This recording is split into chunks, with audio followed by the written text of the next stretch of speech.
Televisa presenta.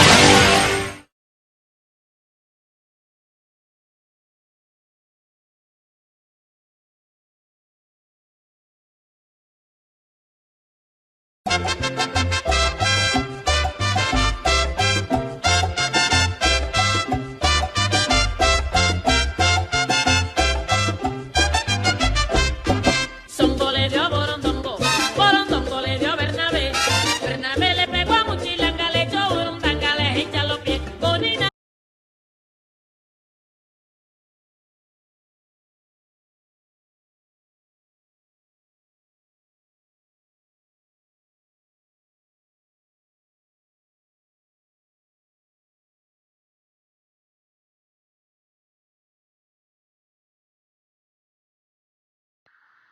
Bernabé Navarro nació en Zapotilic, Jalisco, el 19 de mayo de 1923. Murió el 5 de diciembre de 1995. Su formación fue humanista desde el inicio en el Seminario Conciliar, discípulo de Méndez Plancarte. Él fue encauzado en las humanidades clásicas y en la cultura novohispana, y como de su profesor aprendió el gusto por la expresión más justa y pulida. Bernabé fue humanista por vocación, no solo por su interés en los problemas humanos, sino por la entrega con que se dedicó al estudio de la filosofía clásica y de la filosofía novohispana, previo al conocimiento profundo del latín y el griego. Al igual que los humanistas del Renacimiento, para él, entender la filosofía era ante todo entender la lengua en que se ha expresado. En efecto, en sus seminarios de latín mostró el amor al detalle de una sintaxis ajena que él quería que sintieran como propia. Ese encadenamiento correcto de las palabras era la base no sólo de una buena traducción, sino, sin duda, de una justa interpretación que había de tomar en cuenta los giros de la lengua propios de cada autor.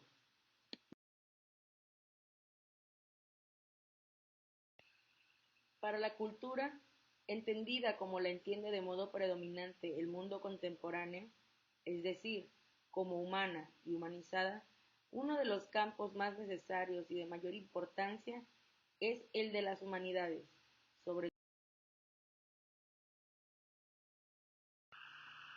por humanidades clásicas se entienden los estudios en torno a las culturas griega y latina, y cultura, como es bien sabido, comprende lengua, literatura, ciencia, arte, filosofía, religión, entre otras. Ahora bien, la lengua o el idioma es, por decirlo así, la puerta de entrada que nos da acceso a los diversos contenidos de la cultura. Al parecer, sin embargo, y sobre todo en lo que concierne a los estudiantes, no se ve o no se comprende tal valor del idioma como medio para entrar en la comprensión de una cultura. Quizá la razón de esto es que la función formativa y educadora del idioma es un tanto inconsciente, sobre todo en la época del aprendizaje. Para todas las literaturas contemporáneas tienen un valor y un sentido especial las lenguas griega y latina.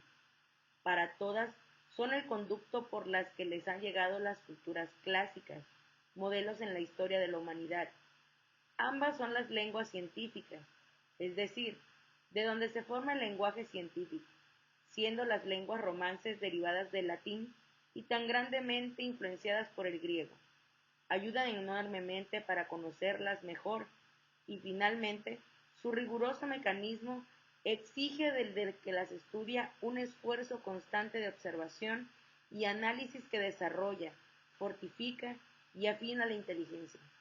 Por supuesto que no consideramos a cuantos no tenían ese interés, sino que tomaron dichas lenguas solamente como instrumento de expresión propia, vaciándola de su contenido cultural y valioso.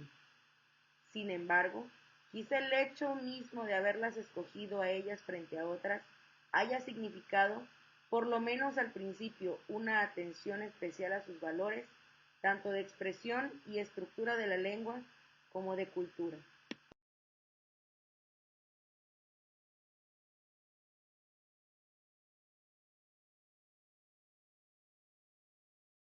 Dentro de esta finalidad general y universal, podemos distinguir, sobre todo para la época contemporánea, tres finalidades particulares o parciales que pueden englobarse bajo los siguientes títulos: finalidad científica, finalidad literario-técnica y finalidad cultural. Por finalidad científica entenderíamos el objeto que se propone en la filología, la lingüística y la historia. Esto es, objeto de conocimiento científico, como es estudiar y analizar la lengua misma, su formación y su estructura en toda su complejidad, su naturaleza, sus características y las demás circunstancias históricas.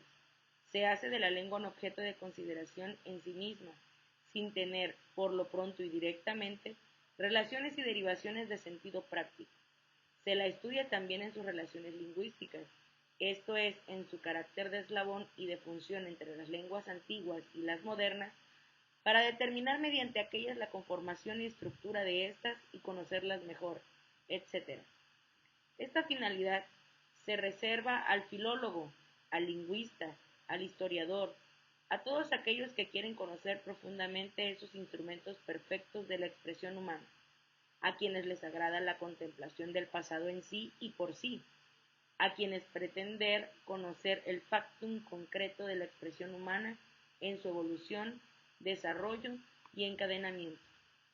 Por finalidad literario-técnica, entenderíamos el objeto que se propone en la literatura y la lengua científica, esto es, objeto de conocimiento práctico, utilitario, no especulativo, no científico como tal, sino literario y técnico.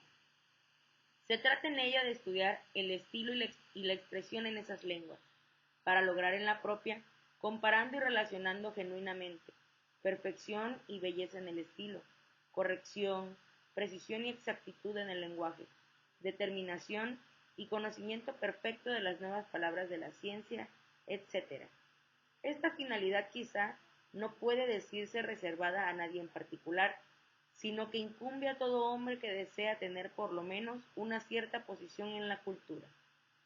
Por finalidad cultural, entenderíamos el objeto que se propone en cualesquiera ramas del saber humano o de la cultura, al tratar de leer, contemplar, gustar y vivir el pensamiento y la cultura clásico, en todas sus ramas y aspectos, en la lengua en que están escritos, en la forma en que están expuestos, en el estilo en que están expresados.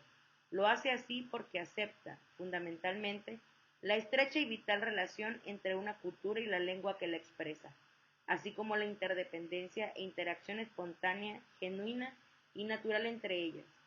Esta finalidad tampoco puede decirse reservada a nadie en especial, sino que, más aún que la anterior y que cualquiera otra, incumbe a todo hombre que desee una cierta posición en la cultura. Entre estas finalidades, la más importante y digna de atención en la época contemporánea nos parece ser la última, la de la cultura. Decimos esto no por otra razón, sino porque es la más necesaria, la más universal y hasta ahora la menos atendida. Desde este punto de vista, le seguiría en importancia la segunda, la cual, aunque en menor grado, participa de aquellas características.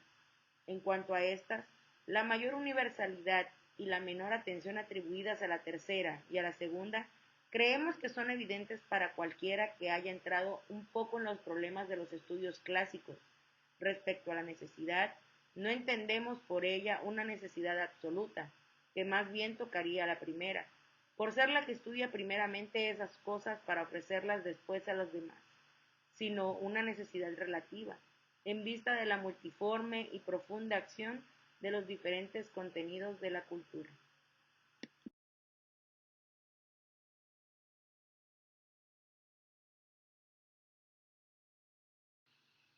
En el campo de la pedagogía, entendida en la acepción que le dimos en el artículo anterior, quizá es más común ya la orientación moderna para la búsqueda y realización de los fines que se pretenden con el estudio de las lenguas clásicas. Ya señalábamos antes que las naciones más avanzadas en la cultura contemporánea seguían esos derroteros como línea predominante. En el de la didáctica, en cambio, creemos que no se puede decir cosa semejante, por lo menos en la misma proporción. Puede notarse, en efecto, que el conjunto y generalidad de los procedimientos que comprende la didáctica, por ella entendemos los modos concretos y particulares de enseñar o hacer aprender, no han sido cambiados ni dispuestos en orden a los nuevos y quizá específicos fines de nuestra cultura, pues parece que en ese aspecto la tradición ha pesado más y los que la siguen han sido más exigentes, considerando quizá el modo de enseñar tradicional como algo intocable, inobjetable, único e insustituible. Esto no lo creímos exacto nosotros y nos pareció además un tanto ilógico y fuera de un desarrollo normal, que habiendo cambiado los fines y las formas de realización, no se transformaran de igual manera el método, los procedimientos, las técnicas, etc. Las reflexiones que vamos a presentar aquí intentan lograr esa transformación en la didáctica, o por lo menos cooperar a ella. Debemos admitir que algunos puntos que ya se mencionaron antes, aquí se hablarán específicamente sobre ellos. Sostenemos que una didáctica en plan de acción, para ser lógica y consecuente, necesita estar determinada por ideales pedagógicos, y a su vez, toda pedagogía para ser útil y provechosa debe proyectarse hacia una didáctica. Para aplicar, pues, determinadas ideas pedagógicas, se impone un método especial adecuado y correspondiente a los fines de aquellas.